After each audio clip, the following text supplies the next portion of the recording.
Morning दोस्तों, मैं CA Rahul Gupta आप सबको वेलकम करता हूं अपने यूट्यूब चैनल में। दोस्तों आज हम जीएसटी के अंदर आगे बढ़ेंगे। जीएसटी के अंदर हमने reverse charge on e commerce operators, मतलब ई कॉमर्स ऑपरेटर्स को कब कब जीएसटी रिवर्स चार्ज में जमा कराना है, वो लास्ट क्लास में हमने डिस्कस किया था। अब हम दोस्तों आगे बढ़ेंगे कंपोजिशन लेवी पे। एक बार के लिए हम दोबारा से रिवाइज कर लेते हैं।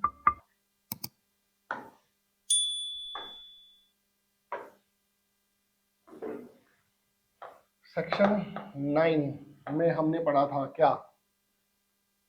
चार्जिंग सेक्शन था, GST on all goods and services maximum rate 20%। 9 subsection 2 था, यहाँ पे alcoholic liquor for human consumption को बाहर किया हुआ था, यहाँ पे पेट्रोल डीजल को बाहर किया हुआ था। 9 सबसेक्शन 3 में RCM on goods as well as service. 9 subsection 4 में अनरजिस्टर्ड डीलर से जो भी परचेज करते थे उसको अभी फिलहाल के लिए डेफर किया हुआ है, अभी राइट नाउ कोई जीएसटी रिवर्स चार्ज में इसमें नहीं है। 9 सबसेक्शन 5 में ई कॉमर्स ऑपरेटर्स के थ्रू जो भी आप सेल कर रहे हो उसमें जीएसटी रिवर्स चार्ज में ई कॉमर्स ऑपरेटर को देना था। कुछ सिलेक्टेड सर्विसेज थी, कौन कौन सी थी? एक तो हाउसकीपिंग प्लम्बरिंग वाली, hotels, then we have Zomato Swiggy restaurant, Ola Uber. इन 4 सर्विस पे आरसीएम था। ठीक है जी। ओला उबर के थ्रू अगर आप सर्विसेज दे रहे हो तो आपको बाय डिफॉल्ट कभी भी जीएसटी नहीं लेना, क्योंकि आप ऑलरेडी एग्जेम्प्ट हो। जितनी भी सेलिंग आप ओला उबर के थ्रू करोगे, ओला उबर मैंडेटरी रिवर्स चार्ज में ही जीएसटी जमा कराएगी। जोमेटो में मैंडेटरी रिवर्स चार्ज था, मैंडेटरी, चाहे आपके पास जीएसटी नंबर हो भी तो भी आपको जीएसटी नहीं लगाना। अगर हाउसकीपिंग और होटल्स में आपके पास ऑलरेडी जीएसटी नंबर है, सेक्शन 22 सब सेक्शन 1 में अगर आपके पास जीएसटी नंबर है तो आरसीएम नहीं लगेगा, फॉरवर्ड चार्ज ही लगेगा। ठीक है, आई होप सो कि ये सब पॉइंट्स आपके क्लियर हो गए होंगे। आइए अब हम आगे बढ़ते हैं। बीच में से कुछ टॉपिक मैंने छोड़ दिया है अभी। Classification of goods and services का बहुत बेसिक सा टॉपिक है, वो आप इजीली कर सकते हो। एक टॉपिक अभी बीच में से मिस किया है यहाँ पे हमने। अब हम आगे बढ़ रहे हैं कंपोजिशन लेवी पे, क्योंकि वो ज्यादा जरूरी है। कंपोजिशन लेवी का दोस्तों सीए इंस्टीट्यूट के साथ बड़ा जबरदस्त प्यार है और हर बार इसका क्वेश्चन वो पेपर में डालते ही डालते हैं। कंपोजिशन लेवी में गजब ही प्यार है। आइए अब देखते हैं कंपोजिशन लेवी है क्या। अब क्या हुआ, कुछ बंदे ऐसे थे मार्केट में, जब जीएसटी आया तो उन्होंने बोला भैया देखो हम इतनी कंप्लायंसेस नहीं कर सकते। वो कौन थे? राशन की दुकान वाले। मेजरली कंपोजिशन स्कीम में आपको ये राशन की दुकान वाले मिलेंगे। वो ये कहते थे कि सर देखो हमारे पास टूथपेस्ट भी आता है जिसका अलग एचएसएन कोड है। अब आप एक दुकान पे खड़े हो और उसको कहते हो भैया एक काम कर दे, एक टूथपेस्ट दे दे 10 रुपए का। उसने कहा ठीक है भैया 10 रुपए का टूथपेस्ट देता हूँ, रुक जाओ मैं एचएसएन कोड ढूंढ के देता हूँ, पहले इसका बिल काट दूंगा आपका। और वो किताब लेके बैठ गया। दूसरा बंदा आया, वो बोला जी मुझे 1 किलो दाल दे दो। बोला रुक जा, बोला तू रुक जा, पहले पहले इसका एचएसएन कोड ढूंढता हूँ। ठीक है, पहले इसका एचएसएन कोड ढूंढता हूँ। इतनी देर में एक बंदा और आया, वो बोला जी मुझे आप तेल दे दो जी, सरसों का तेल, सरसों का तेल दे दो जी आप 1 किलो। वो बोला भाई तू भी इसके पीछे लग जा, अभी पहले इसका एचएसएन कोड ढूंढ के डालता हूँ। तो हुआ क्या दोस्तों, उसके लिए हो गई बहुत बड़ी प्रॉब्लम। हर आइटम का जीएसटी का रेट, हर आइटम के एचएसएन कोड ढूंढना टफ हो गया। तो उसके लिए गवर्नमेंट ने कहा कि भैया आप एक काम करो, आप इस तरीके की अगर आपकी कंप्लायंसेज है ना तो आप कंपोजिशन स्कीम में रजिस्ट्रेशन ले लो। आपको फ्लैट कुछ परसेंटेज, मान लीजिए 1% जीएसटी देना है फ्लैट। ठीक है जी। ना आपको परचेज के रिकॉर्ड बनाने, ना आपको सेल के रिकॉर्ड बनाने, आपको कोई रिकॉर्ड नहीं बनाने। As it is just sale की रिकॉर्ड बनाओ, सेल के बिल काटो, सीधा 1% जीएसटी जमा कराओ। कोई इनपुट लेना देना नहीं है, कोई आउटपुट का लेना देना नहीं है, सीधा 1% जीएसटी जमा कराओ। चाहे आपके आइटम पे 18% हो, चाहे आइटम पे 5% हो। ठीक है जी, फ्लैट 1% जीएसटी जमा कराओ और मौज लो। लेकिन ये 1% आप कस्टमर से चार्ज नहीं करोगे, आप अपनी जेब से भरोगे। आप बिल के ऊपर ये 1% जीएसटी एक्स्ट्रा कस्टमर से नहीं लोगे। ओह अच्छा। अब इसके अंदर 2-3 तरीके की मुसीबतें पैदा हो गई। सर इसमें भी मुसीबतें? हाँ जी मुसीबतें। सर बताओ ना क्या? मैन्युफैक्चरर बोले भैया हम छोटे मैन्युफैक्चरर हैं, हमको भी ये कंपोजिशन स्कीम दो ना, हमको भी भड़क नहीं लेने का है। अपने लोग भी कंपोजिशन में आना चाहते हैं। ट्रेडर, ट्रेडर तो चलो हमने बोल ही दिया, ट्रेडर तो आ ही गए थे। इसके बाद आए जी सर्विस प्रोवाइडर। वो बोले भैया हमारे लिए भी देखो ना। गवर्नमेंट ने कहा चलो ठीक है तुम्हारे लिए भी देखते हैं, लेकिन रेस्टोरेंट वालों के लिए अलग बात करेंगे, अदर सर्विसेज के लिए अलग बात करेंगे। ठीक है जी, रेस्टोरेंट के लिए हम अलग तरीके से बात करेंगे, अदर सर्विसेज के लिए अलग बात करेंगे। लेकिन अगर तुमने कोई आरसीएम का खर्चा बुक कर लिया ना, तो आरसीएम चुपचाप जमा करा देना। मतलब रिवर्स चार्ज मैकेनिज्म में तुमने ट्रांसपोर्ट की सर्विसेज ली तो उस पे आरसीएम चुपचाप ईमानदारी से जमा करा देना भैया। ओके, हाँ जी, आरसीएम चुपचाप ईमानदारी से जमा करा देना और इनपुट नहीं मिलेगा। कंपोजिशन लेवी वाले को कोई इनपुट नहीं मिलेगा, दैट इज डेड लॉस। ठीक है, आइए अब इसको पढ़ते हैं कंपोजिशन लेवी को अच्छे से। Notwithstanding anything to the contrary contained in this act. भाई कुछ भी इस एक्ट में लिखा हुआ हो ना तो उसके कॉन्ट्रेरी पे मत जाना। But subject to the provisions of subsection 3 and 4 of section 9, मतलब रिवर्स चार्ज को फॉलो कर लेना भैया। 9394 अनरजिस्टर्ड पर्सन से परचेज वाला, और 9 सबसेक्शन 3 कौन से वाला अपना RCM on goods and services. Unregistered dealer को फिलहाल छोड़ दो। A registered person whose aggregate turnover in the preceding financial year, aggregate turnover in the preceding financial year मतलब उसका पिछले साल के अंदर turnover did not exceed 50 lakh rupees, मतलब पिछले साल में उसका टर्नओवर 50 लाख रुपए से कम था, 50 लाख रुपए से टर्नओवर ज्यादा नहीं था। may opt to pay in lieu of the tax payable by him under subsection 1 of section 9, 9 subsection 1 के अकॉर्डिंग जो टैक्स बनता था उसकी ऑप्शन में उसकी जगह an amount of tax calculated at such rate as may be prescribed but not exceeding। भाई इससे ज्यादा नहीं होगा, कुछ चेंज होगा तो हम रूल्स में बता देंगे। क्या है जी, 1% of the turnover in state और turnover in union territory in case of a manufacturer. Manufacturer को बोल दिया भैया 2% टैक्स। सर ये तो 1% लिखा है। सर ये लिखा हुआ है 1% सीजीएसटी एंड 1% एसजीएसटी, क्योंकि हम सीजीएसटी एक्ट पढ़ रहे हैं। ठीक है बच्चों, तो हुआ क्या कि भैया वो ये कह रहा है 9 सबसेक्शन 1 के अकॉर्डिंग जो आपका टैक्स पेबल था उसको भूल जाओ और ये वाले टैक्सेस के रेट फॉलो करो। 2.5% of the turnover in state और union territory in case of persons engaged in making supplies refer to in clause B of paragraph 6 of schedule 2। Sir schedule 2 हमने पढ़ा तो था, याद करो बच्चों, एक था वर्क कॉन्ट्रैक्ट सर्विस और एक क्या था, रेस्टोरेंट सर्विस। ये रेस्टोरेंट सर्विस की बात कर रहा है। जिन बच्चों को भूली बिसरी यादें आ रही है ना, वो चेक करो पैराग्राफ 6 ऑफ शेड्यूल 2 क्या है, 6B of schedule 2 restaurant services. तो रेस्टोरेंट सर्विसेज के अंदर 2.5 जमा 2.5 5% जीएसटी। रेस्टोरेंट के अंदर 2.5 जमा 2.5 5% जीएसटी। टर्नओवर कितना हो सकता है maximum in the preceding financial year 50 lakh rupees, मतलब 50 लाख रुपए से अगर आपका ऊपर पिछले साल में टर्नओवर है तो आप कंपोजिशन स्कीम नहीं ले सकते। अच्छा जी, आगे बढ़ते हैं। सर लेकिन हमने तो लिमिट कुछ और पढ़ी थी, आगे पढ़ते हैं ना बच्चों। अब ट्रेडर्स बच गए। 0.5% का टर्नओवर इन स्टेट और turnover union territory in case of other suppliers, that means traders. क्या अदर सर्विस प्रोवाइडर्स भी यहां आ सकते हैं? Subject to such conditions and restrictions as may be prescribed. हम कुछ कंडीशंस और रिस्ट्रिक्शंस बताएंगे तभी आपको कंपोजिशन स्कीम ले सकते हो, अगर वो सारी कंडीशंस को सेटिस्फाई करो तो। प्रोवाइडेड दैट द गवर्नमेंट में by notification increase the said limit of 50 lakh rupees to such higher amount not exceeding 1 crore and 50 lakh rupees as may be recommended by the council। Government ने इस limit को actual में notification के तहत 50 लाख से 1.5 करोड़ कर दिया है। ठीक है, कुछ रिस्ट्रिक्टेड स्टेट्स में कुछ अलग लिमिट है 75 लाख की। ठीक है, अब एक बात बताइए, मैं एसी बेचता हूं, एक एग्जांपल समझिए, मेरा काम है एसी बेचने का। मैं बेचता हूं जी एसी, मान लीजिए मेरा टर्नओवर है 30 लाख रुपए, इजी कैलकुलेशन रखते हैं, ऐसे 1.5 करोड़ तक सेल कर सकता हूं कंपोजिशन स्कीम में एज ऑन डेट। अब एसी बेच रहा हूं, उसने बोला भैया एसी इंस्टॉल भी कर दो।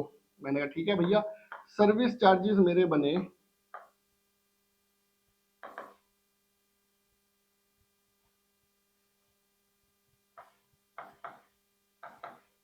पूरे साल के, बता रहा हूं मैं आपको अभी। टोटल सेल मेरी मान लीजिए 32 लाख हुई, ठीक है जी। अब गुड्स के केस में जीएसटी का रेट क्या था? मैं ट्रेडिंग में हूं, मैन्युफैक्चरर नहीं हूं, सॉरी, 0.5%, 0.5%, दैट मीन्स 1%। अब इस पे क्या लगाऊं भैया? दिमाग की बत्ती खुल गई सर, ये तो सर्विस है, सर्विस तो है ही नहीं वहां पे, सिर्फ रेस्टोरेंट सर्विस है। अब इन्होंने अगला पॉइंट ऐड किया, provided further that a person who opts to pay tax under clause A, B और सी, किसी भी क्लॉज में हो, भी मैं सर्विस ट्रेडर की कैटेगरी में लेके समझा रहा हूं आपको, may supply services of value not exceeding 10% of turnover in a state or union territory in the preceding financial year or 5 lakh rupees whichever is higher। मतलब कि आप 10% ऑफ टर्नओवर इन स्टेट और यूनियन टेरिटरी को ले लो या 5 लाख रुपए तक की सर्विस को ले लो, आप एसी की सर्विस के चार्जेस पूरे साल में मैक्सिमम 5 लाख रुपए या 10% of the turnover of the state. 10% turnover कितना हुआ?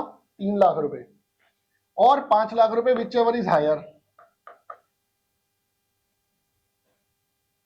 3 लाख और 5 lakh whichever is higher, तो मैं मैक्सिमम 5 लाख रुपए तक का सर्विस चार्ज ले सकता हूं। 5 लाख रुपए तक का मैं सर्विस चार्ज ले सकता हूं, उस पर कोई जीएसटी लगेगा या नहीं लगेगा? सर यही लगेगा 1% वाला, ट्रेडर्स वाला। जिस कैटेगरी में हो उसी कैटेगरी में रहो, कैटेगरी चेंज नहीं कर रहे हम। दोबारा पढ़ो, provided further that a person who opts to pay tax under clause A, B और सी, मैन्युफैक्चरर, सर्विस प्रोवाइडर और ट्रेडर, ठीक है जी, may supply services of value not exceeding 10% of turnover in a state or union territory in the preceding financial year और 5 लाख रुपए whichever is higher। अब आगे देखते हैं explanation. For the purpose of second proviso, the value of exempt supply of services provided by way of extending deposits, loans or advances in so far as the consideration is represented by way of interest or discount shall not be taken into account for determining the value of turnover in a state or union territory। ये क्या कह रहे हैं कि भैया second proviso में हम 5 लाख वाली लिमिट इसकी बात कर रहे हैं। देखिए फर्स्ट प्रोवाइजो कौन सा था? फर्स्ट ये था। सेकंड कौन सा था? सेकंड प्रोवाइजो ये था, ठीक है। ये कह रहा है भैया सेकंड प्रोवाइजो की अगर आप बात कर रहे हो और कुछ कैलकुलेशंस कर रहे हो ना अगर, तो इंटरेस्ट को काउंट मत करना। तो मतलब इंटरेस्ट इज एग्जेम्प्ट सर्विस, पहली बात तो मानते हो इंटरेस्ट इज एग्जेम्प्ट, वो एग्जामिशन में है ऑलरेडी। वो अगर करा दिया बहुत बढ़िया, नहीं कराइए मैं दोबारा भी कराऊंगा बाद में। इंटरेस्ट की जो सर्विस है दैट इज एग्जेम्प्ट। अब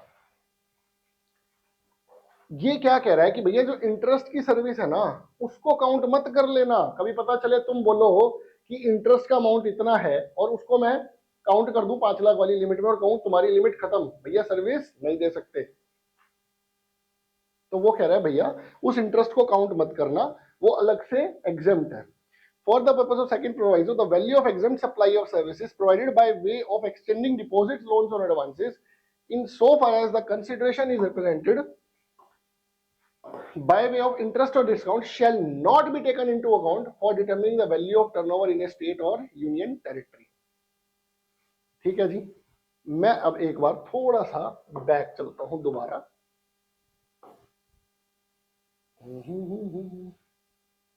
अब आप एक बात देखिए, ये डिसाइड कैसे होगा?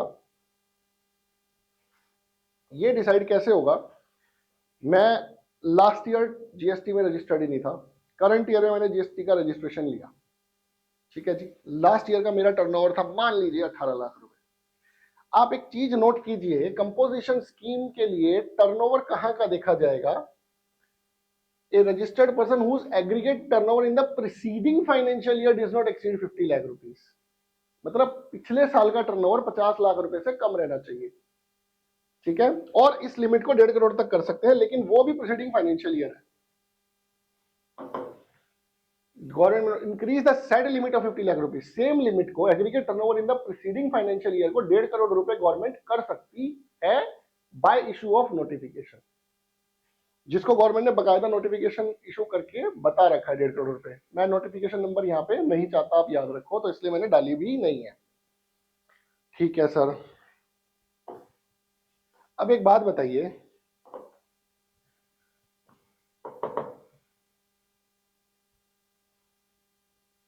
एग्रीगेट टर्नओवर में किस किस चीज को हमें लेना चाहिए और किस किस चीज को हमें नहीं लेना चाहिए, सबसे पहले ये जानना बहुत जरूरी है।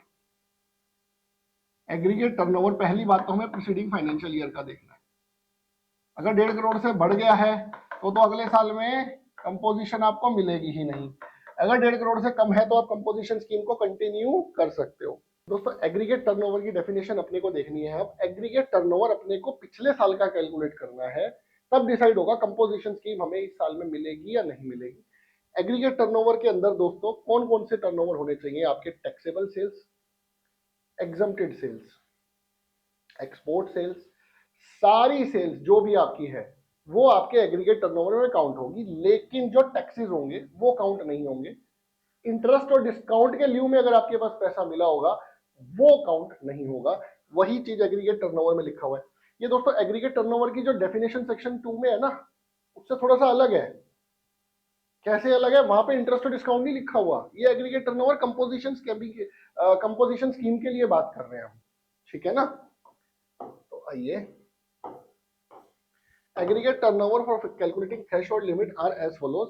It includes value of all taxable supplies or exempt supplies, export supplies, interstate supplies of person having the same pen to be computed on all India basis. All India basis पे जो भी आपका टर्नओवर है वो पूरा का पूरा हम मानेंगे एग्रीगेट टर्नओवर के अंदर। And this will also include value of supplies made by registered person from 1st April of financial year up to the date when he become liable to take registration. Sir एक छोटी सी चीज समझिए, मेरा 1 अप्रैल 22 से 31 मार्च 23 का turnover मैं देख रहा हूं। मेरे रजिस्ट्रेशन का 20 लाख रुपए की मान लीजिए टर्नओवर की लिमिट थी। मेरा उस टाइम पे टर्नओवर 18 लाख था। मैंने 1 जुलाई को जीएसटी का रजिस्ट्रेशन लिया और मैंने कंपोजिशन स्कीम के अंदर 1 करोड़ 30 लाख रुपए की सेल कर दी, 1 करोड़ 40 लाख करो इसको। अब होगा क्या, ये 18 लाख रुपए की सेल क्या मुझे एग्रीगेट टर्नओवर में काउंट करनी है या नहीं? अगर मैं इसको काउंट करता हूं तो 1 40 और 18 1 58, मैं अगले साल के लिए कंपोजिशन स्कीम से बाहर हो जाऊंगा, क्योंकि मेरा turnover in the aggregate turnover in the preceding financial year have crossed 1.5 crore. देखिए अब these also include value of supplies made by registered person from 1st April of financial year up to the date when he become liable to take registration। यानी कि ये वाला turnover भी aggregate turnover in the preceding financial year में count होगा। ओह अच्छा sir, हाँ जी, ये चीज ध्यान रखनी है और यही गलती इंसान कर जाता है। समझ पा रहे हो? ध्यान से समझने की जरूरत थी। Excludes CGST, SGST, UTGST, IGST, cess, ये हटा देना भैया। Value of inward supplies on which tax is payable under reverse charge basis, reverse charge basis पे जो आपकी इनवर्ड सप्लाईज है उसका जो टैक्स है वो नहीं काउंट होगा आपकी टर्नओवर में। Value of exempt supply of services, ये सिर्फ और सिर्फ कंपोजिशन लेवी के लिए लिखा हुआ है, इसलिए इसको हम मान रहे हैं। Provided by way of extending deposits, loans or advances in so far as the consideration is represented by way of interest or discount। ठीक है जी। तो aggregate turnover for composition levy क्या है? सारे तरीके के सेल्स, एक्सपोर्ट हो, इंटरस्टेट हो, टैक्सेबल हो, एग्जेम्प्ट हो, सब कुछ हम एग्रीगेट टर्नओवर में काउंट करेंगे, बट एक्सक्लूड करेंगे सीजीएसटी, एसजीएसटी, आईजीएसटी, सेस और इंटरेस्ट और डिस्काउंट के लिए में कुछ पैसा अगर आपको मिला है तो एग्जेम्प्ट सप्लाई ऑफ सर्विसेज को हम टर्नओवर में काउंट नहीं करेंगे। चलिए दोस्तों, अब 10 सबसेक्शन 2 हम आगे करते हैं। यस,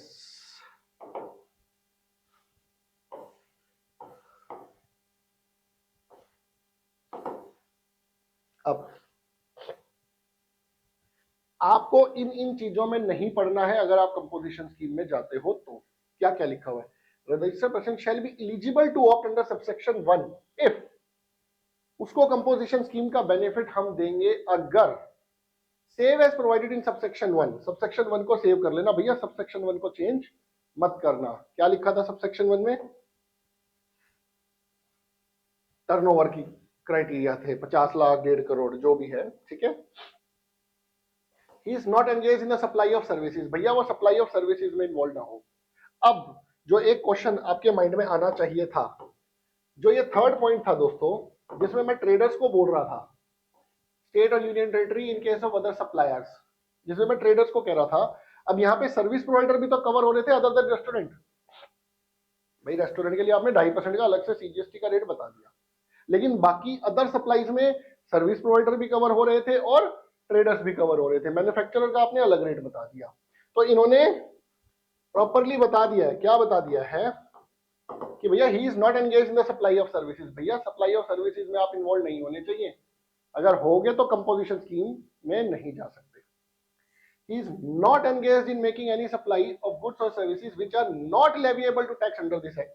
अगर आप exempt supplies में डील करते हो तो आप कंपोजिशन स्कीम में नहीं आ सकते। ऐसा क्यों किया गया दोस्तों? एग्जाम सप्लाई वाले को क्यों बाहर निकाल दिया? वो कह रहे हैं भैया एग्जाम सप्लाई में जब जीरो लग रहा है तुम्हारे गुड्स पे, तो तुम क्यों कंपोजिशन स्कीम में आके टैक्स दे रहे हो? ठीक है जी।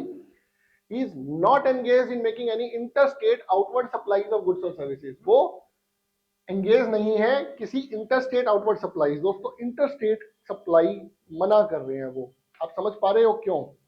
देखिए इसका मैंने बताया भी है पहले भी, इंटरस्टेट सप्लाई क्यों मना हो रहा है।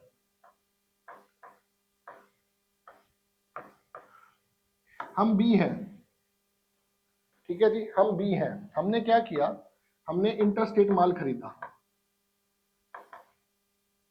ये बंदा पूरा 18% टैक्स लगा रहा है। A is a normal dealer, B is a composition dealer। तो ये जो 18% लगा रहा है बी की सरकार, ये मान लीजिए है दिल्ली, ये मान लीजिए हरियाणा और ये मान लीजिए यूपी। अब दिल्ली से 18% जीएसटी लग के किसकी जेब में गया? हरियाणा गवर्नमेंट की। तो यानी कि इंटरस्टेट परचेज तो कोई दिक्कत नहीं है, हरियाणा गवर्नमेंट का रेवेन्यू इंटैक्ट है। लेकिन अगर ये इंटरस्टेट सेल कर दे, मतलब कि ये 1% जीएसटी लगाए, मान लीजिए ट्रेडर है, इजी कैलकुलेशन करते हैं, अगर ये ट्रेडर है और इसने क्या किया, एज इट इज इस आइटम को सेल कर दिया यूपी में। अब यूपी की सरकार बैठी है कि भैया हमें तो 18% का रेवेन्यू मिलेगा। ये कहता है भाई मैं हूं कंपोजिशन डीलर, मैं तो 1% जीएसटी जमा कराऊंगा। हरियाणा गवर्नमेंट कह रही है, बना दिया ना उल्लू, 18% हमने ले लिया, 1% तुमको दे दिया। तो कंपोजिशन स्कीम के अंदर ये मैंडेटरी है कि outward supply composition dealer interstate नहीं कर सकता, इनवर्ड सप्लाई इंटरस्टेट कर सकता है। खरीद सकता है इंटरस्टेट, लेकिन इंटरस्टेट बेच नहीं सकता। He is not engaged in making any interstate outward supply of goods and services। अच्छा जी, he is not engaged in making any supply of goods or services through an electronic commerce operator who is required to collect tax at source under section 52। इसको क्यों बाहर किया गया, दिमाग लगाओ sir. Electronic commerce operator के through आप interstate भी माल बेच सकते हो, लोकल भी माल बेच सकते हो। बड़ा मुश्किल हो जाएगा कंपोजिशन डीलर से कि वो ऑर्डर उसी की स्टेट से है। ई कॉमर्स ऑपरेटर के लिए बड़ा मुश्किल हो जाएगा उस चीजों को पकड़ पाना कि भैया कंपोजिशन डीलर सिर्फ अपनी स्टेट में ही माल बेचे, क्योंकि ई कॉमर्स पोर्टल पे तो ऑल ओवर इंडिया से ऑर्डर आएंगे, साला बाहर से भी आ जाएगा, आउट ऑफ इंडिया से भी ऑर्डर आ जाएगा, बताओ। तो इसीलिए ई कॉमर्स ऑपरेटर के थ्रू एक कंपोजिशन डीलर सेल नहीं कर सकता। He is not a manufacturer of such goods as may be notified by the government on the recommendations of the council। कुछ गुड्स को गवर्नमेंट ने नोटिफाई किया हुआ है कि भैया आप इन गुड्स की ट्रेडिंग में नहीं होने चाहिए। किसकी ट्रेडिंग में? या मैन्युफैक्चरिंग? मैन्युफैक्चरिंग। ट्रेडिंग हर गुड्स की अलाउड है, चाहे पान मसाला की हो, अल्कोहल की हो, टोबैको की हो, अल्कोहल की। ठीक है जी। He is neither a casual taxable person. वो कैजुअल टैक्सेबल पर्सन का उसके पास रजिस्ट्रेशन होना चाहिए, ना उसके पास नॉन रेजिडेंट का रजिस्ट्रेशन होना चाहिए, तभी हम उसको कंपोजिशन स्कीम में आने देंगे। अदरवाइज हम उसको कंपोजिशन स्कीम में नहीं आने देंगे। ओके, अच्छा जी, मेरे पास एक पैन कार्ड है, मैंने दिल्ली हरियाणा यूपी 3 स्टेटों में रजिस्ट्रेशन ले लिया और मैंने कहा भैया दिल्ली में तो लूंगा कंपोजिशन डीलर, हरियाणा में लूंगा रेगुलर डीलर, यूपी में चलो यूपी में भी कंपोजिशन डीलर। तो गवर्नमेंट ने कहा भैया ना मुन्ना ना, ऐसा ना करने देंगे। उन्होंने क्या बोला, where more than 1 registered person are having the same permanent account number, मतलब एक ही पैन नंबर पे 3 जीएसटी नंबर है, the registered person shall not be eligible to opt for the scheme under subsection 1, मतलब composition scheme, unless all such registered persons opt to pay tax under that subsection, मतलब तीनों state में composition लो या तीनों state से composition से बाहर आ जाओ। ऐसे नहीं होगा, एक में कंपोजिशन लूंगा एक में नॉर्मल लूंगा, no, not at all, not allowed at all. ठीक है जी, आगे बढ़ते हैं।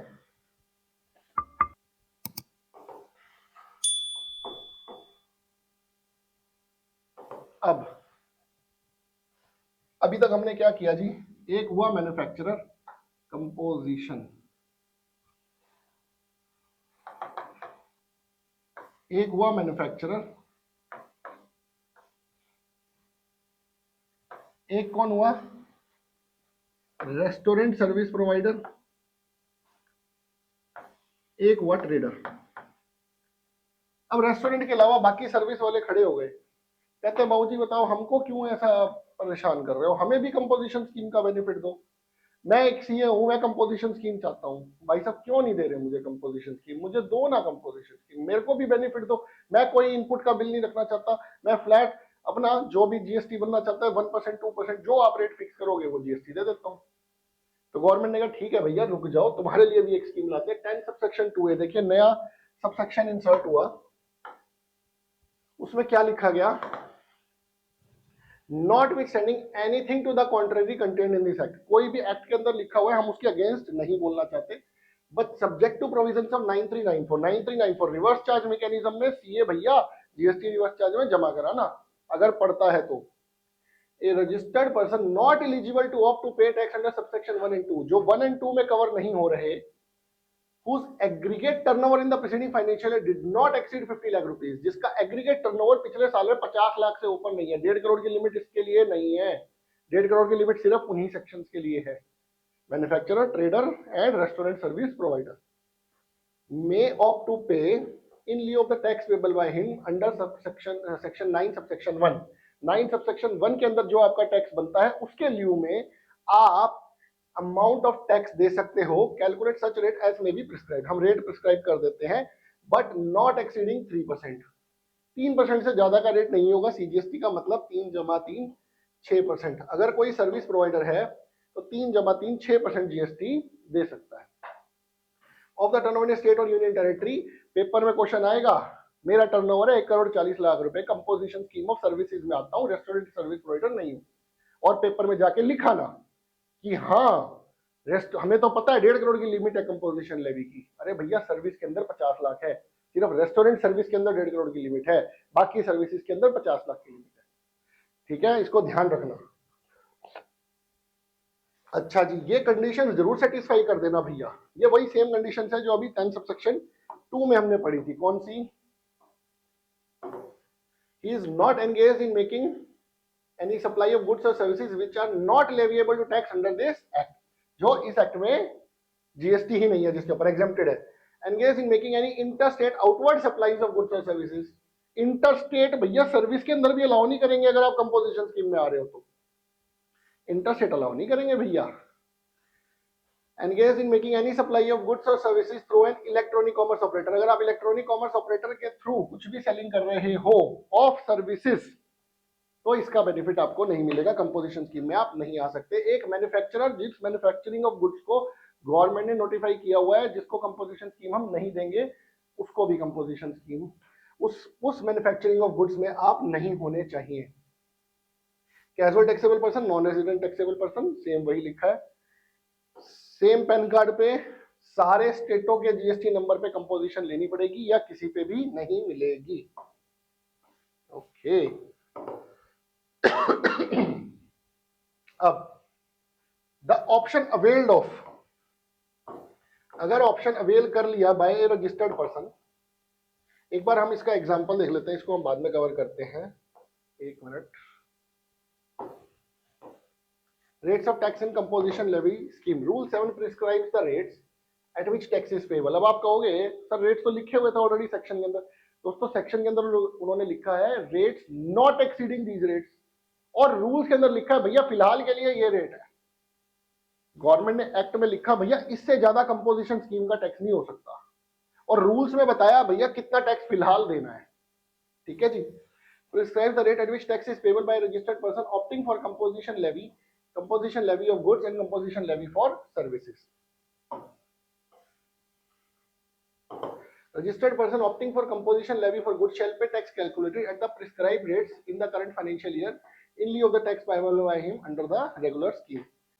तो आइए दोस्तों एक चार्ट की हेल्प से इसको मदद लेके समझते हैं। Manufacturers other than manufacturer of notified goods, मतलब मैन्युफैक्चरर्स को कंपोजिशन स्कीम हम देने को तैयार है, लेकिन अगर आप इन आइटम्स की मैन्युफैक्चरिंग में हो तो आपको कंपोजिशन स्कीम नहीं मिलेगी। कौन कौन से हैं?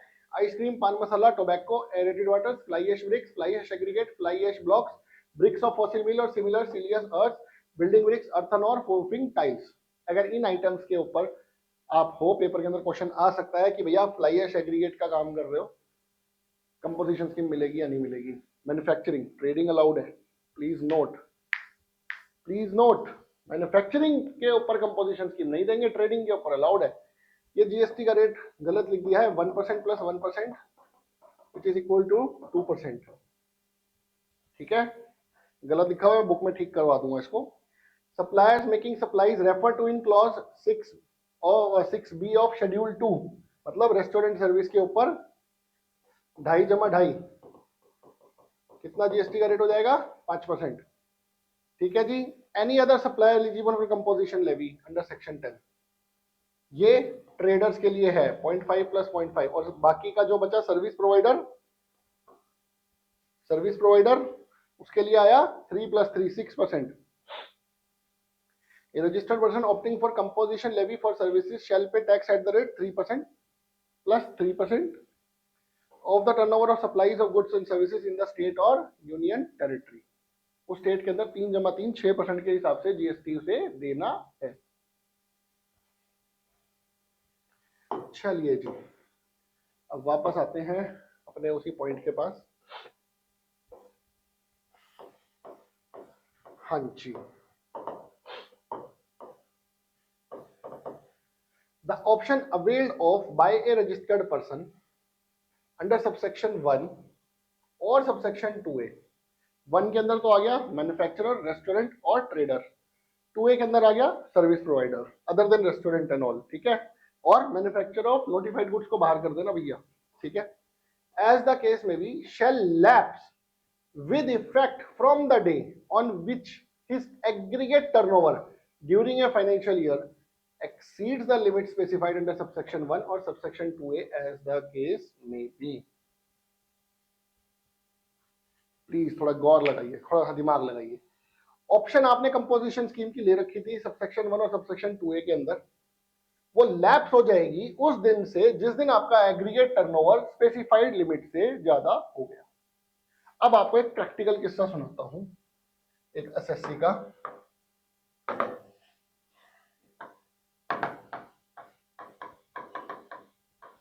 ये उसका एग्रीगेट टर्नओवर है,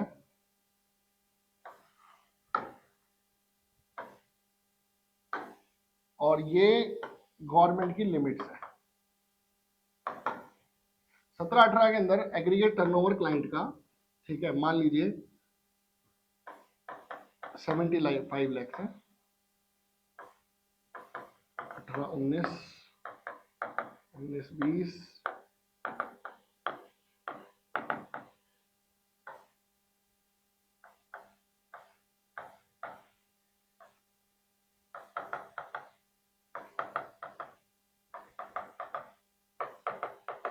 ये मैं एग्जांपल बना रहा हूं, इसमें लिमिट में चेंज हुआ था, मुझे नहीं याद ईयर कौन सा था। ठीक है जी,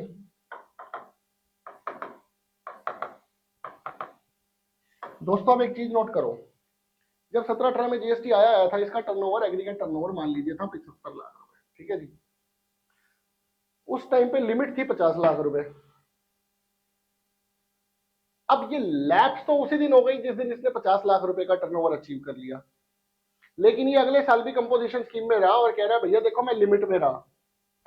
भैया गवर्नमेंट ने इसकी अगले 4 साल की डिमांड बना के हाथ में पकड़ा दी, बेटा जा जमा करा। कितने की डिमांड बन गई? With interest with penalty 5 crore रुपए की। क्यों? ध्यान से देखो, शाबाश। The option availed of by a registered person under subsection 1 or 2A composition scheme of goods या services आपने ली थी shall lapse with effect from the day।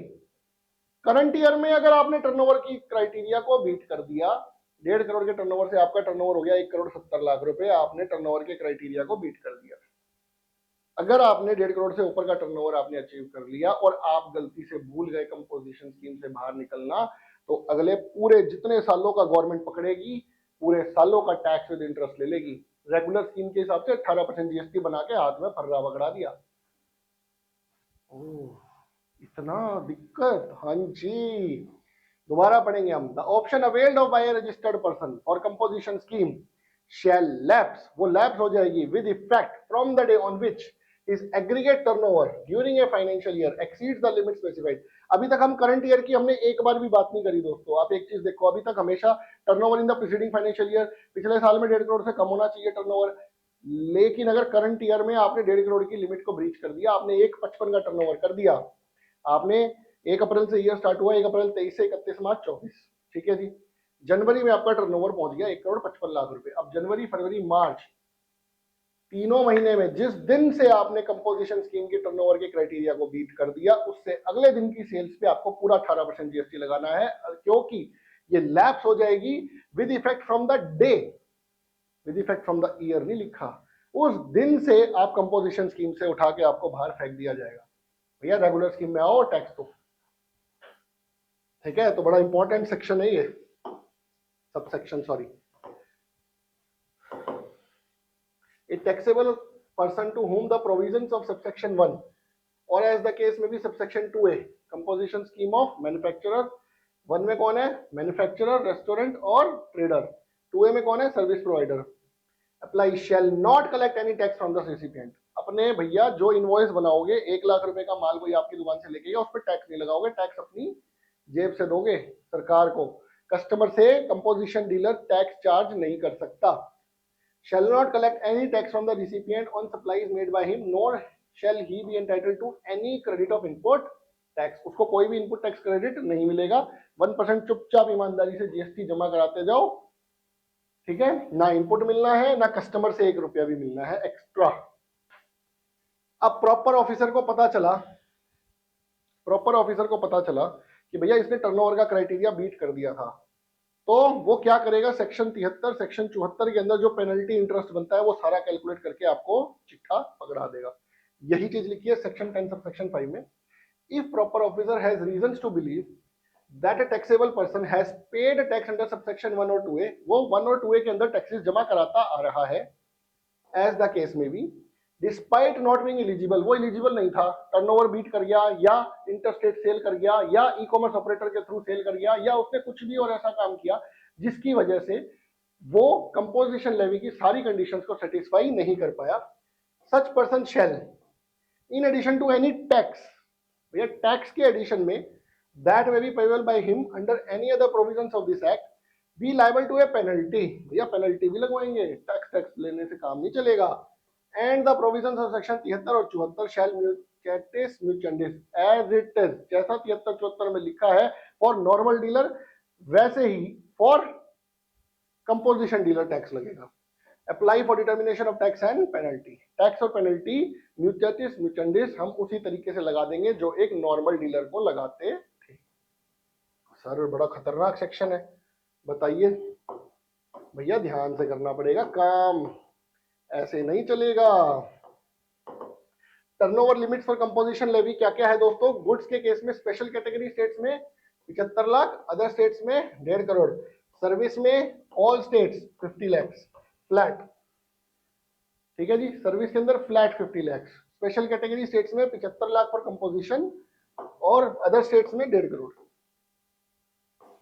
अब अगर आपको कैलकुलेट करना है एग्रीगेट टर्नओवर, अगर आपको कैलकुलेट करना है aggregate turnover, of a person for determining his eligibility to pay tax under this section, the expression aggregate turnover shall include the values of supplies made by such person from the first day of April of a financial year. मैंने बताया था first day of April of financial year से जितना आपने turnover achieve किया है वो भी आपके एग्रीगेट टर्नओवर में काउंट होगा।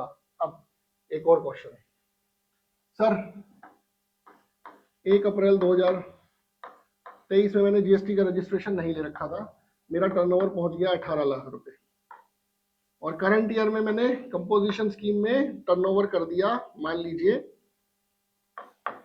1,40,00,000 रुपए। क्या मैंने कुछ गलती कर दी है? क्या मैंने कुछ गलती कर दी है? अपने दिल से पूछिए, क्या हमने कुछ गलती कर दी है? सर टेंशन हो रही है। सर आपका टर्नओवर 1,58,00,000 रुपए हो गया और अगर आपने 1,58,00,000 रुपए का टर्नओवर कर दिया है तो 1.5 करोड़ के बाद आपको नॉर्मल डीलर में आना था, चाहे पिछले साल आपका टर्नओवर 0 ही क्यों ना हो। करंट ईयर में the day on which you breach the turnover limit of 1.5 crore you are liable to get yourself registered as a normal dealer. आप कंपोजिशन डीलर से बाहर निकलिए और नॉर्मल डीलर बनिए।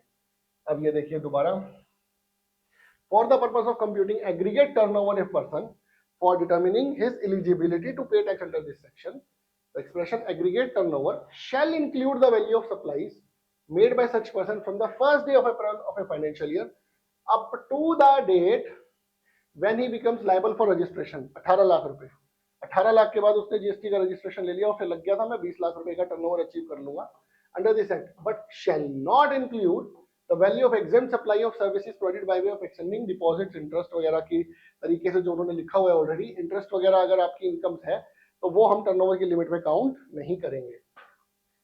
For the purpose of determining the tax payable by a person, अब हम determine कर रहे हैं टैक्स पेबल। अभी हमने किया था एग्रीगेट टर्नओवर, अब हम कर रहे हैं टैक्स पेबल। तो दोस्तों एक बात बताइए, इस 18 लाख रुपए में मुझे टैक्स तो नहीं देना ना, क्योंकि उस दिन तो मैं कंपोजिशन डीलर था ही नहीं, मेरे पास जीएसटी का रजिस्ट्रेशन था ही नहीं, मैं 20 लाख रुपए तक टर्नओवर बिना जीएसटी के कर सकता था। तो आइडियली आपको अगर ऐसा क्वेश्चन दिया जाए तो आप टैक्स इस 1,40,00,000 रुपए पे लगाओगे, ठीक है, लेकिन कैसे करोगे? मान लीजिए यही क्वेश्चन है आपके पेपर में आया, भैया एक बंदा है जिसने 1 जुलाई को जीएसटी का रजिस्ट्रेशन लिया कंपोजिशन स्कीम में और उसने 1,40,00,000 रुपए का टर्नओवर कर दिया और उससे पहले उसका 18 लाख का टर्नओवर था। 1.5 करोड़ तक आप कंपोजिशन स्कीम में रह सकते हो, ठीक है। 18 जमा 1,40 ये हो गया 1,58, तो 8 लाख के ऊपर तो आप 18% जो आपका बनता है वो दोगे।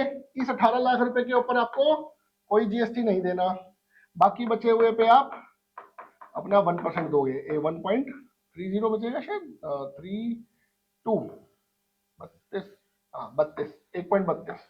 1.32 का 1%। दोस्तों पेपर में ये बड़े क्वेश्चंस आते हैं आपके कंपोजिशन स्कीम के। Calculate the tax payable, calculate the aggregate turnover. ध्यान करना है एग्रीगेट टर्नओवर वो प्रीसीडिंग फाइनेंशियल ईयर का बोल रहा है कि करंट फाइनेंशियल ईयर का बोल रहा है। ध्यान करना है वो tax payable current financial year का ही बोल रहा होगा 99%। For the purpose of determining the tax payable by a person under this section the expression turnover in a state और union territory shall not include supplies from the first day of April of a financial year up to the date when such person becomes liable for registration। ये 18 लाख रुपए के ऊपर कोई GST नहीं देना। Logical, भैया registration ही नहीं था, टैक्स थोड़ी ले लोगे।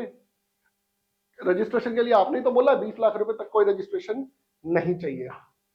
और exempt supply of services provided by way of extending deposits, loans or advances in so far as the consideration is represented by way of interest or discount। ठीक है जी, आगे बढ़ते हैं। What is composition levy? ये हमने easiness के लिए आपके लिए लिख रखा है। Composition levy is an alternative method of tax designed for small businesses whose turnover is below specified limits। ठीक है जी, आपका 1.5 करोड़ से कम टर्नओवर है या 50 लाख से कम टर्नओवर है। The objective of composition scheme is to bring simplicity and to reduce compliance cost for small businesses। उनकी compliance cost reduce करनी है। एक राशन की दुकान पे आप पहुंच गए, टूथपेस्ट दे दे और लाइन लग गई पीछे 5 बंदों की। वो बोला भाई रुक जा, तेरा HSN कोड ढूंढूं, तेरा टैक्स का रेट ढूंढूं, मेरे को याद नहीं रहता टूथपेस्ट पे क्या रेट है, टूथब्रश पे क्या रेट है, दाल पे क्या रेट है, नमकीन पे क्या रेट है, बिस्किट पे क्या रेट है। तो भैया उनके लिए ये स्कीम ठीक है भैया, 1% फ्लैट, वो भी नहीं लगाना। गलती से मैं भी बोल गया 1% लगा ले, 1% भी टैक्स नहीं लगाना। he will not charge tax from the customer. A composition dealer cannot charge taxes from his customer. Is to bring simplicity and to reduce compliance cost for small business. Under this scheme, the supplier of the goods has the option to pay tax at specified rate. That is, manufacturer के लिए 1+1 2, trader के लिए 0.5 plus 0.5 1%, restaurant के लिए 2.5 जमा 2.5 5, service provider के लिए 3 जमा 3 6। They are not required to raise any tax invoice, उनको कोई टैक्स इनवॉइस रेज नहीं करना, बिल ऑफ सप्लाई इशू करना है, but simply need to issue a bill of supply wherein no tax will be charged from the recipient. Customer से कोई भी tax charge नहीं किया जाएगा।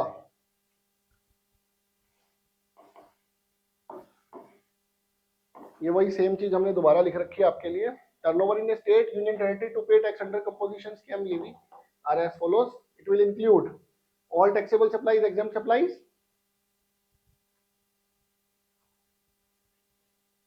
ठीक है जी, all taxable supplies exempt supply, exclude करेंगे CGST, inward supplies on which reverse charge is applicable, और टर्नओवर टू पे टैक्स। हम एग्रीगेट टर्नओवर की बात कर रहे हैं, टैक्स की बात कर रहे हैं, ये चीज पहले नोट किया करो, ठीक है। हम यहाँ पे टैक्स की बात कर रहे हैं, ठीक है जी।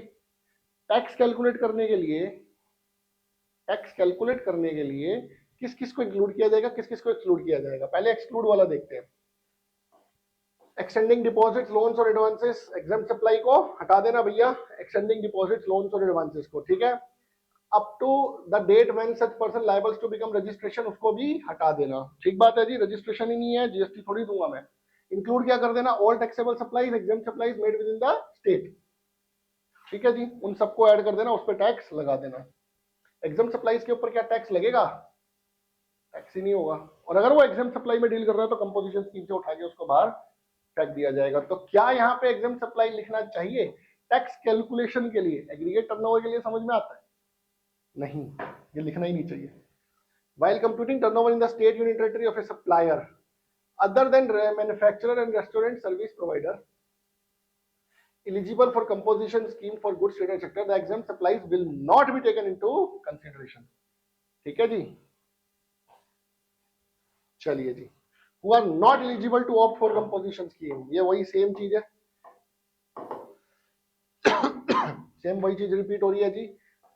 ई कॉमर्स ऑपरेटर के थ्रू सेलिंग नहीं करने देंगे, एग्जेम्प्ट नहीं करने देंगे, इंटरस्टेट नहीं बेचने देंगे, पान मसाला, मैन्युफैक्चरिंग, आइसक्रीम, टोबैको, इन सब की मैन्युफैक्चरिंग आपकी नहीं होनी चाहिए, casual taxable person, non resident taxable person नहीं होना चाहिए, सप्लायर ऑफ सर्विसेज नहीं होना चाहिए, उसके लिए अलग है, उसके लिए अलग कंडीशंस है, क्योंकि उसका रेट भी अलग है। उसकी क्या कंडीशंस है जी, सर्विसेज के लिए not leviable to tax, exempt goods पे, एग्जेम्प्ट सर्विसेज में डील नहीं कर सकते आप, इंटरस्टेट आउटवर्ड आपकी सेलिंग नहीं हो सकती, परचेज हो सकती है, दोनों में देखिए आउटवर्ड आउटवर्ड लिखा है, इनवर्ड दोनों में अलाउड है। टीसीएस जो आप ई कॉमर्स ऑपरेटर के थ्रू सेलिंग करोगे वो नहीं है अलाउड, मैन्युफैक्चरर नोटिफाइड गुड्स आप नहीं होना चाहिए, casual taxable person, non resident taxable person नहीं होना चाहिए, सिंपल। अब conditions and restrictions for composition levy, rule 5 क्या कहता है भैया, 9394 में जो भी आरसीएम में आपका टैक्स पेबल बनता है ना, वो अपना ईमानदारी से जमा करा देना। आप ना तो कैजुअल टैक्सेबल पर्सन बन सकते हो, ना नॉन रेजिडेंट टैक्सेबल पर्सन हो सकते हो फॉर जनरेटिंग कंपोजिशन लेवी। आप कंपोजिशन लेवी नहीं ले सकते अगर आपका स्टेटस ये है तो। आपको अपने बिलों के ऊपर कंपोजिशन टैक्सेबल पर्सन लिखना है, not eligible to tax to collect tax on supplies, ये अपने बिल के ऊपर बकायदा लिखना है। और अपने जीएसटी नंबर जो ऑफिस के बाहर नोटिस साइन बोर्ड लगाओगे उस पर भी लिखना है कि I am a composition taxable person. Paper में क्वेश्चन आ जाएगा, what are the restrictions for composition levy, सारी लिख के आनी है, सारी कंडीशंस। अगर आप ये चीजें कर रहे हो तो आप कंपोजिशन स्कीम नहीं ले सकते, ये रिस्ट्रिक्शंस है, आपको ये सब कुछ फॉलो करना पड़ेगा। आप must not be engaged in the manufacture of notified goods as notified in 10(2)(e) during the preceding financial year. Goods ये सारे हैं, वही सेम गुड्स हमने रिपीट किए हुए हैं। Intimation of opting for composition levy, आपको इंटीमेशन करना है डिपार्टमेंट को। हर साल जनवरी में इंटीमेशन का फॉर्म खुलता है कि क्या आप अगले साल जो 1 अप्रैल से आपका साल शुरू होने वाला है, क्या उसमें कंपोजिशन स्कीम में रहना चाहते हो या नहीं रहना चाहते हो। नया रजिस्ट्रेशन ले रहे हो, उसके अंदर भी ऑप्शन होती है, आप फर्स्ट डे से ही कंपोजिशन स्कीम में अपने आप को रजिस्टर कर सकते हो। Any person who is not registered and applies for registration, वो अपने रजिस्ट्रेशन के फॉर्म के अंदर ही भर देगा, भैया मुझे कंपोजिशन स्कीम में रजिस्ट्रेशन लेना है। May give an option to pay tax under composition levy in part B of the registration form with form GST REG 01. The same shall be considered as an intimation to pay tax under composition levy. Such intimation shall be considered only after the grant of registration to the applicant. The option to pay tax under composition levy shall be effective from the date from which registration is effective. ठीक है जी, जिस दिन से registration effective है उसी दिन से composition levy भी इफेक्टिव हो जाएगी। इंटीमेशन बाय रजिस्टर्ड पर्सन, अभी तो था नया बंदा applying for new registration. Registered person को हर साल कॉमन पोर्टल, जीएसटी के कॉमन पोर्टल पे before prior to the commencement of the financial year के कमेंसमेंट से पहले एक फॉर्म भरना पड़ता है कि मैं कंपोजिशन स्कीम में रहना चाहता हूं या नहीं रहना चाहता। Who opts to pay tax under composition levy shall electronically file an intimation in prescribed form on the common portal. Also furnish the statement in prescribed form, अपनी जीएसटी की रिटर्न भी को डालनी है फॉर्म्स में, जो भी डिटेल्स डालनी है। Place of business in statement shall be deemed to be an intimation if all other places of the business. आपने एक बिजनेस के प्लेस पे अगर ले ली कंपोजिशन स्कीम तो बाय डिफॉल्ट आप सब पे ही आपको लेनी पड़ेगी।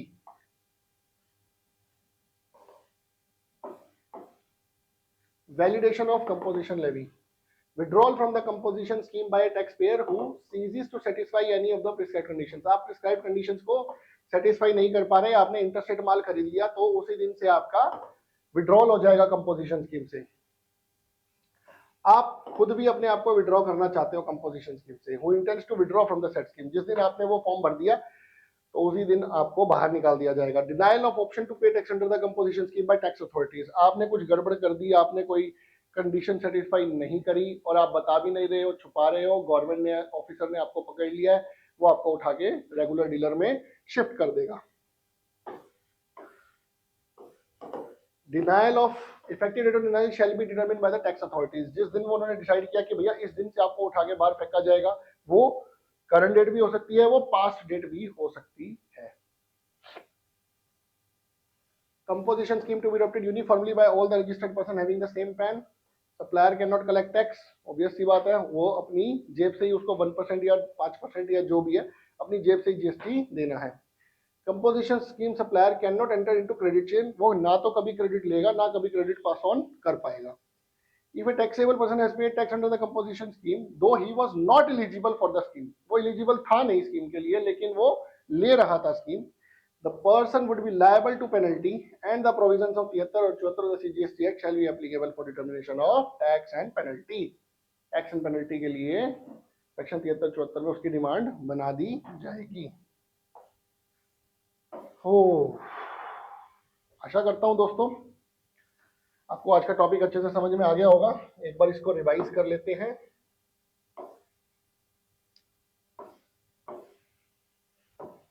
जा भैया क्लास से बाहर।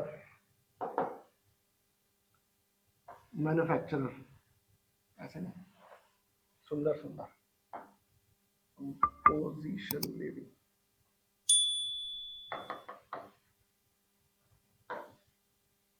मैन्युफैक्चरर हो तो 1+1 टैक्स का रेट, रेस्टोरेंट हो तो 2.5 जमा 2.5, ट्रेडर हो तो 0.5 + 0.5, service provider other than manufacturers हो तो 3+3। और मैन्युफैक्चरिंग के अंदर कुछ आइटम्स को बाहर किया हुआ है, आइसक्रीम्स, टोबैको, ब्रिक्स वगैरह, उन सबको बाहर किया हुआ है। आप क्या क्या नहीं कर सकते, इंटरस्टेट मूवमेंट ऑफ गुड्स नहीं कर सकते, मतलब selling of interstate sale outward supply नहीं कर सकते, ई कॉमर्स ऑपरेटर के थ्रू नहीं सेल कर सकते। ठीक है जी। और क्या क्या कंडीशंस मैंने कराई है, डिस्क्रिप्शन बॉक्स में के बाद कमेंट आएगा, कमेंट में डालिए क्या क्या कंडीशंस हैं कि आपको कंपोजिशन स्कीम से उठा के बाहर फेंक दिया जाएगा और आपको रेगुलर डीलर बना दिया जाएगा। आशा करता हूं दोस्तों आज कंपोजिशन लेवी का चैप्टर आज आपको अच्छे से समझ में आ गया होगा। आप ऐसे ही हमारे चैनल के साथ जुड़े रहिए। अच्छा, अब इसके बाद हम चैप्टर 1, 2, 3 के क्वेश्चन आंसर्स पे जा रहे हैं दोस्तों। अभी तक हमने क्वेश्चन आंसर्स पे एक भी वीडियो नहीं बनाई है, लेकिन अब हम क्वेश्चन आंसर्स पे जा रहे हैं। चैप्टर 1, चैप्टर 2, चैप्टर 3 के क्वेश्चन हम इकट्ठे उठा रहे हैं। अगली वीडियोस में आप वो क्वेश्चन आंसर्स जरूर हमारे साथ रिवाइज कीजिए। जय Hind. Learn something from everyone you meet in your life, whether they are your juniors or seniors, because nobody knows everything, but everybody knows something. And education and hospitalization should never be commercialized. Jai Hind.